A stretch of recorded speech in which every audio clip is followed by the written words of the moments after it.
نعرف كل شيء على سلامتكم. سي المرزوق.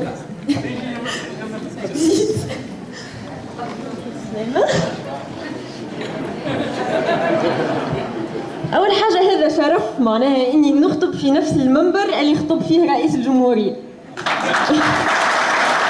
إن شاء الله الحالي والقادم. على كل حال محلول الميكرو هذا ولا؟ به أنا ما جيتش باش نمجد الدكتور مصطفى المرزوقي رغم إنه أكثر أجدر المرشحين بالتمجيد وجدير عن بصدق معناه، ولا جيت باش نقول كلام الخطابات المنمق. أنا هنا عندي رسالة نحب نوصلها للشعب وزاد إن شاء الله لرئيس الشعب. أنا كامرأة شابة تونسية وتلميذة عندي تصور لبلاد غدوة كما يقول مارتن لوثر كينغ في خطابه الشهير I have a dream. أنا عندي حلمة نحلم فيها ملي عمري 3 سنين.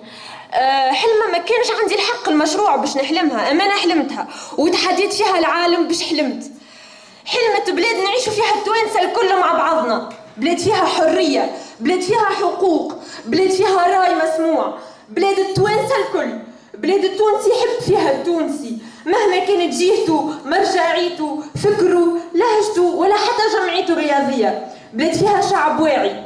نحب بلاد فيها الزوالي يعيش، بلاد الفنان يتكلم، بلاد الصحفي يكتب، بلاد الكتاب فيها يتقرا، بلاد عرفان وامتنان للشهداء، بلاد عندها هوية، بلاد موجودة في العالم وبلاد تواجه التيار والنظام العالمي الموجود، بلاد كلمتي فيها تسمع. نحب بلاد كلمتي فيها تتسمع، بلاد ما فيها حتى حد يقول لي اسكت، ولا ما حتى حد يقول لي فيها اسكت انت شنو تفهم، ولا عيش بنتي راك مازلت صغيره، ولا في الاخر اخرتك دار راجل. نحب بلاد نختار فيها اني نكون، وبلاد فيها نكون، بلاد نلقى فيها الفرصه باش نكون، بلاد مزيانه وحتى حد ما يهرب منها. نحب تونس غدوه مش تونس البارح، تونس الشباب، الحريه، المراه والهويه.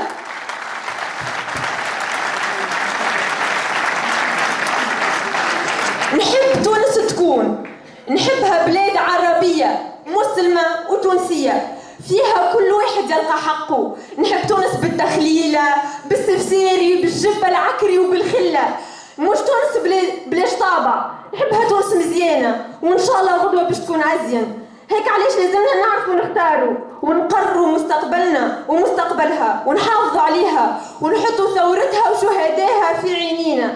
يا توانسة تونس راهي متاعنا منا وما تكون كان لينا.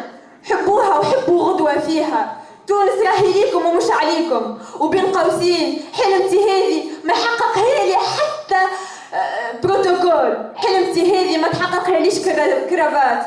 حلمتي هذه في تصوري أنا الشخصي ونترك لكم انتم حرية الاختراع يحققها لي مشروع الدكتور مصطفى المرزوقي.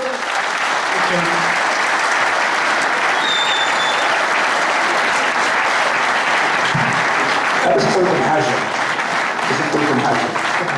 ما دام عندكم شباب كهالطفلة هذه ما تخافوش على تونس.